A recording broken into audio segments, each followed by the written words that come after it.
ஐயா தொர இது சுயநல பூமி ஐயா தொர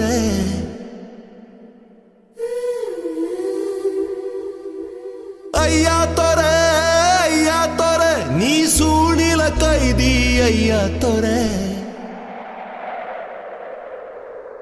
கை நிறைய அள்ளித்தரும் கையில் இப்ப விலங்கு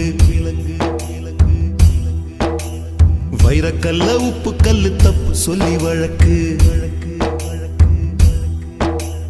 தெளு கொட்டி வலி கூட கொஞ்சம் நேரம் இருக்கும் தோழன் சொன்ன வார்த்தை இது வாழும் வரவலிக்கும் போதி மரத்தை போல புத்தன் நினைச்ச மரம் போலி மரமாய்